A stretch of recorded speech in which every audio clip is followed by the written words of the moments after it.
नमस्कार साथियों, आज मैं आपको जिस विषय पर बताने वाला हूं वह विषय टालमटोली के ऊपर है।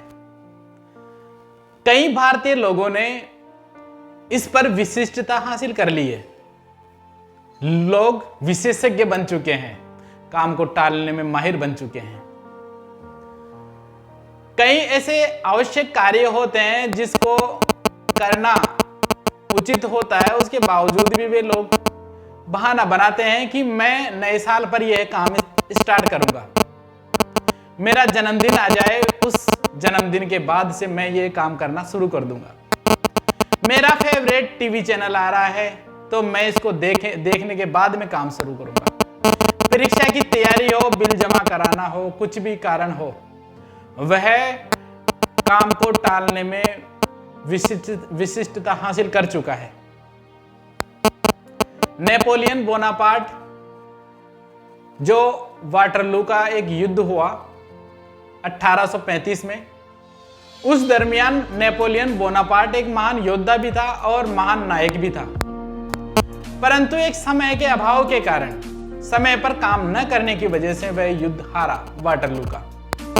उसकी सेना वाटरलू पर निकलने में देरी करी,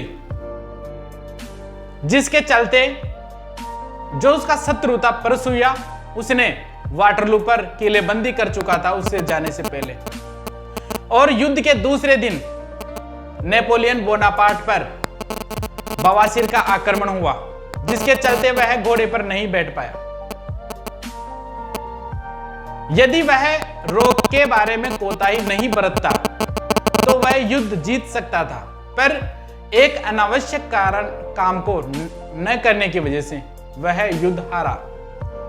एक कविता, यह कहानी आपने सुनी होगी, और नहीं सुनी है तो मैं आपको बता देता हूं कि एक सेनापति घोड़े पर बैठा था। उस घोड़े की जो पैर की जो नाल होती है, उसकी एक कील ढीली पड़ चुकी थी। वह कुछ देर में निकल गई। उसने कील दोबारा लगाने की नहीं सोची। धीरे धीरे घोड़ा चला, जैसे चला तो और जो कीलें थी वह ढीली पड़कर वह भी निकल चुकी थी। आखिरकार हुआ यह, परिणाम यह हुआ कि कुछ दूरी तय करने के बाद में घोड़ा गिर चुका था, क्योंकि घोड़ा बिना नाल के नहीं चल सकता। उसी के साथ सेनापति भी गिर चुका था। साथियों, यही होता है, हम कई सारे अनावश्यक जो काम होते हैं उनको टालमटोली पर लग जाते हैं। समय पर काम करें और जिस काम के लिए हम निकले हैं प्रथम वरीयता उसे ही दे। उस काम को करने के पश्चात ही दूसरे काम पर हाथ डालें। यदि काम कठिन है या बड़ा है तो छोटे छोटे टुकड़ों में उस काम को करें। आज का जो विचार था वह इसी टालमटोली के ऊपर था। अतः आप इस पर विशेषज्ञता हासिल न करें, अपने काम की विशिष्टता को पहचानें और उसको फर्स्ट प्रायोरिटी पर लाएं। धन्यवाद। जय हिंद, जय भारत।